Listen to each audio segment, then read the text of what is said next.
YouTube. Today, the Google Pixel collection has arrived, and a lot of you may not know this, but when it comes to like smartphone ecosystems and just overall like preference, for me personally, the ecosystem that I tend to lean more into is the Apple ecosystem, number one. But the second system in the smartphone arena that I enjoy most is pure Android. I used to have the Google Nexus 6P. Matter of fact, hold on. So you know I don't cap. As you guys can see, this is the OG, hold on, let's get it in focus, Nexus 6P. This is what pure Android was all about. If you know, you know. And the fun fact about this Pixel 7 Pro, with that bar, you can see where they're going back to. They're digging in their roots. So I've been a pure Android fan for Android for the longest. And then there's the third, which is Samsung, which you would think is second, which kind of is because of hardware and innovation.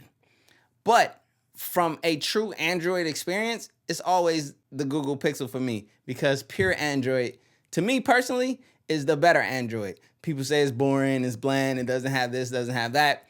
You know, you can make it whatever you want it to be. Isn't that the true Android spirit? Build your device as you want it to be. And that's what you can do with pure Android. So let's get into this Google Pixel collection.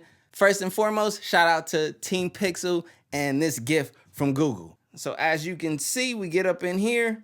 There's a mirror, Team Pixel. You guys get to see right there.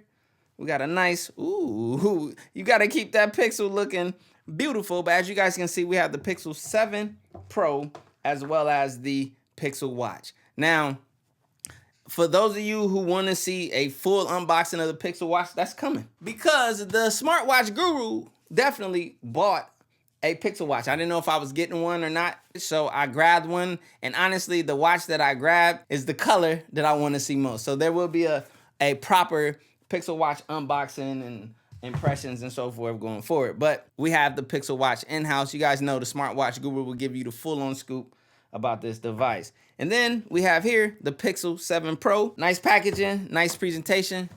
Thank you. Now, here we have it, the Google Pixel 7 Pro. You know, with the Pixel devices, it's just been a developing thing as Google is new into this market. Even though I may have shown you this Nexus 6P, Huawei used to make this. Actually, Huawei made this. So it was like under the Google moniker, it was like a partnership type thing. Like Google didn't have to handle the hardware, Huawei did. And then, you know, Google would just handle the software, because Google is a software company first and foremost. And that's why the Google Pure Android software experience is my favorite, because that's the key to what makes the Pixel. But we're coming into the age of more hardware in the Pixel lineup, getting closer to that true like flagship build. Like honestly, this thing is packing a lot of great features.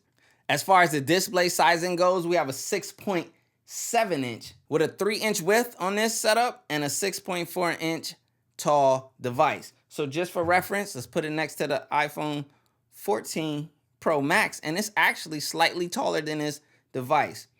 It's a lot thinner, so it's a very thin device. And as far as width goes, they're about the same. Square design, rectangular design. Now, when it comes to the battery that they're packing inside of this thing, 5,000 milliamp hours. That's big. Oh, and I forgot to mention that battery has fast charging up to 50% charge in 30 minutes. Shout out to the fast charging on the Android side. Something to Apple. And you got multiple storage options, and the RAM that you're gonna get is 12 gigabytes of RAM. Very much flagship quality build and specs. Now, when it comes to the camera area, which is one of the highlight features of the Pixel, which I'll have to demonstrate in this video coming up. But let's just talk about the specs. We talk about 50 megapixel wide angle camera. Shout out to Google for that. We have a 12 megapixel ultra wide, which is like the standard across all of the flagships right now. And then we have a whopping 48 megapixel telephoto. And if we flip it around to the front-facing camera, we got a 10.8 megapixel front-facing camera. I love the cameras on the Google Pixel, and I'll show you why in a second. Now, you also have other things like dual SIM capabilities, stereo speakers, you know, the typical flagship quality. Has Google finally stepped into the arena to compete with the other big dogs and really complete circle? Because honestly, this thing is priced quite competitively. Its starting price point is pretty nice and appealing to the majority. But is the phone something that people know about and want? Or is it a phone that people should know about and should want? That's what we're going to discover along this review journey, as I'm going to be updating you guys as I use this device. I'm hyped. I'm excited. So nevertheless, like typical, I need to set this thing up and get back to you. I want to show you guys the camera, talk a little bit more about the Pixel 7 Pro and where we are going to go on our journey with this device. So give me a minute. YouTube, I'm back with the bucket hat. It's day 2. I had to set this thing up last night, put a little sauce on it, didn't really even get to use it to be honest. Then hopped up today, you know what I mean? Tested those cameras. Oh, we'll talk about those in a minute, especially when I get to see the footage. But here is my Pixel 7 Pro, fully set up with the swag and all, you know. Nevertheless, let's unlock this bad boy with the fingerprint sensor on the first try. Now, when it comes to Android and fingerprint sensors, especially these under-display fingerprint sensor, I always do whatever finger it is, I do it twice. So I got 2 fingerprints on here. Matter of fact, let's test the other hand. That was the left. Let's test the right. Boom. So add your fingerprint sensor in twice, and it's twice as nice. Trust me. So far, so good. Mine has not been bad at all. I'm gonna go ahead and hit it again. I remember in previous models, that was a complaint. And as you can see, I hit it back to back to back with extreme accuracy. So if you're worried about the under display fingerprint sensor, I'm not sure it's a worry. Like I said, add it twice and it's twice as nice. Now, let's talk about this OLED panel. This beautiful 120 hertz refresh rate, LTPO 1440p resolution, Quad HD plus, HDR and all that goodness with 1000 nits of typical brightness and 1500 nit peak brightness ability. Now, I took this thing outside, I put it in direct sun. All right, so let's test the display brightness. Right now, it's a bright sunny day, but I'm in the shade. So as you guys can see, now let's see what it looks like in direct sunlight. Okay, so in direct sunlight, as you guys can see, the sun is right there shining in its brightest. It's like, okay, right there at the max. I'm not sure if there's some secret setting like there is on the Samsung. Another thing is I set my screen resolution to 1440p Quad HD plus. You have to set it to that. It doesn't come that way. I won't lie. After experiencing 2000 nit and 1750 nit peak brightness, it did okay in the sunlight. I was able to see it and use it, but I just know that more nits would be better and easier to see and use in sunlight, if that makes any sense. But this display is plenty bright indoors. It's extremely vibrant, very colorful, very well saturated, as you can see with my setup. Matter of fact, let me change my background because I only put this one on for the outside direct sunlight test. Hold on, give me a second, player. Boom, look at that. Look at that beautiful display right there. You guys can see this panel in its full glory. Looks amazing. Looks really well put together. It's a very shiny, glossy glass. Let me see something, because I feel like, are they both the same reflectiveness? Let me see. Yeah, really nice glass panel. It's very reminiscent of Samsung and what we get with the Samsung Android devices, yet this is Google. So for those of you who may not know, this is the Google Pixel. Google makes phones, yes. And this just released October 13th officially. You know, my package was a little sluggish, but it's here. Nevertheless, and I'm excited. I love Pure Android. Pure Android is everything. Like these animations and the smoothness and the snappiness of my usability on here. Look at that. Look how fast and solid that is. Hold on, let me hit up Instagram. Hopefully nothing too crazy up there, because you know IG could be wild with it. Boom, boom, boom. Super smooth, super crisp, super vibrant, as you can see. Look at that video just looking fire. Let's pull up the YouTube timeline. Let's go to subscriptions. You know what I mean? Boom. So you guys can see. It looks great. It looks amazing. Actually, let me turn down the brightness, because when I was outside, I maxed it out. And at this price point, the price point of the Pixel 7 Pro is very competitive in comparison to the other flagships. And you're getting all of that flagship goodness. As you guys saw with this panel, you got 120 hertz refresh rate, 1440p resolution, the whole kit and caboodle. right here. Now it's not as bright, but nevertheless, you have flagship quality OLED panel goodness in this 7 Pro from Pixel. So I like this a lot. Actually, I gotta turn this up a little bit. There we go. Let's get it to pop. About right there. Looks really nice and good. Why do creators and why do people who get Pixels love the Pixel? It's the user experience by far of pure Android, but there's another thing, and that's the cameras. Now for the camera section, to talk about this bar that's back here, which a lot of people may not realize, I think what Google's going for when they use this design, it's an old and a reminiscent thought of the Nexus 6P, kind of that old Nexus vibe. See, a lot of y'all think just because, you know, I have a preference of Apple devices that I don't know anything about Android. Boy, a lot of y'all probably don't even know about this device or ever even use it or even seen it. This is the true OG Android device right here. Don't get it twisted, player. Let's talk about these cameras and let's go outside. Y'all know how I do. And here we have it, the infamous Pixel camera. I love their photos, 100,000%.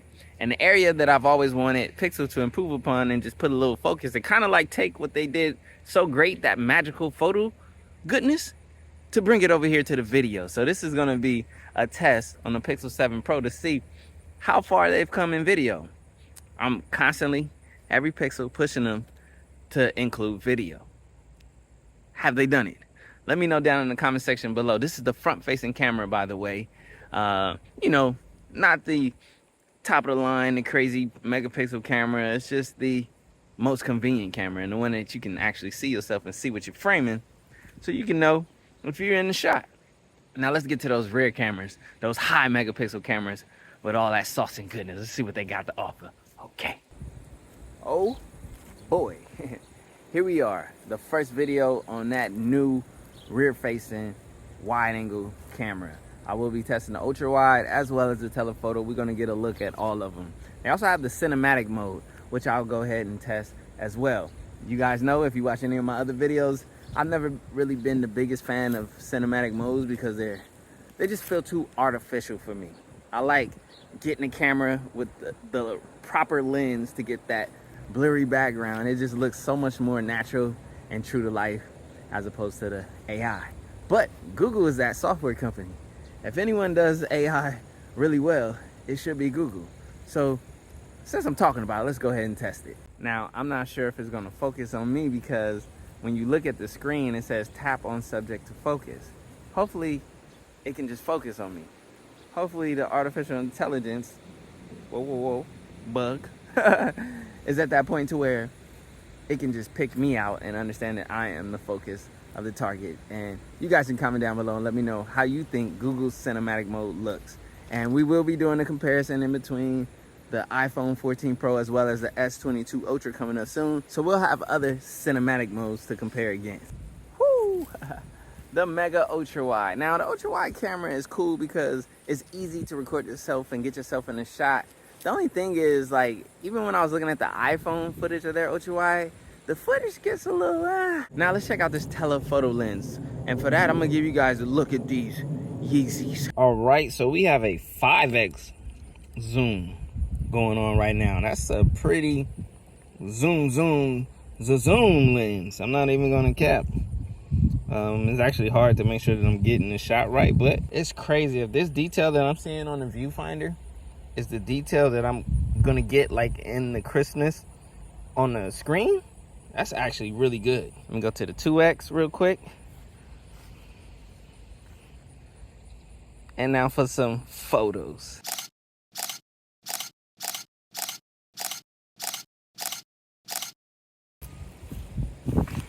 All right, so you guys just had a up close and personal physical visual look of these Pixel 7 Pro camera lenses. So I haven't seen them. I won't see them until I'm editing and putting them up on the screen. So what I need from you is to hit the comment section down below right now and let me know what you think about these Google Pixel cameras. So with that being said, there is an area that Google has always needed to improve upon and to get to match the level of their photo processing quality, and that's video. Video is the one area, the key area, where I have been pushing and, you know, just hoping and crossing my fingers for that improvement, for the level of video processing to match that of the competitors like the iPhones, which I think have some of the best and ideal video processing for smartphones, which we'll be doing a comparison between these two. You guys already know, hit the subscribe button and turn on the bell. If you don't turn on the bell, you won't get notified and you will miss this tech content, and you don't want to do that. You guys saw the video. I need your comments down below. I haven't seen it yet, but I will see it when I edit this video, and then in the upcoming, because you know I got to update you guys in a real review about this thing after I've actually used it and gotten to know it. I'll let you guys know my honest thoughts and opinion about the video quality. So in a nutshell, outside of the cameras, which is one of the biggest draw to the Google Pixel devices, we have user experience. And Google, now that they're producing and manufacturing and creating their own smartphone devices with the help of, you know, previous smartphone manufacturers, what we're getting is that user experience that we know and love of pure Android, which was only available in devices like the Nexus, where Huawei would make the phone and then Google would just put their pure Android on it. We're able to get it in Google's eyes. Google has their own chips that they're putting in here. SoC architecture is set up just like the Apple chips, but it's Google's, and this is their second iteration of that. And I will say, I haven't used this device a lot. I've literally just only set it up and, you know, been through the animations, but this thing is running snappy, fast, and smooth as butter, and I love it. And that's what pure Android is all about, user experience. This is by far, typically, the best user experience on Android, in my opinion. I like to call it the Apple of Android because in the world of Apple, you already know, they have optimization and, you know, a closed loop building structure that just equals those results that are actually ideal for the everyday user and user experience. Now, Android tends to be fragmented because it's a software that's being given to a lot of different manufacturers who have their own devices with their own chips and different kind of builds. And it's hard to just like lock in and optimize that. Where here's the answer. Google, the maker and founder of Android, creating their own phones, closed looping it, creating their own chips, and building their own ecosystem in the proper right of Android and giving you a pure Android experience through and through. The Google Home apps and all of the other devices that we tend to use from Google, now you add in this device right here and you start to build out this ecosystem that's very fluid and well thriving. So I'm looking forward to this Google Pixel smartphone development over time, and I'm looking forward to this Pixel 7 Pro experience. So pretty much how it's gonna go, I'm gonna use this thing because I actually use my devices before rushing out videos. So, you know, be patient with me. The videos will be coming, you know, all that good stuff. So let me get to that. Let me get to work. And you guys just admire this Pixel 7 Pro while this Pixel Watch just takes forever to connect though.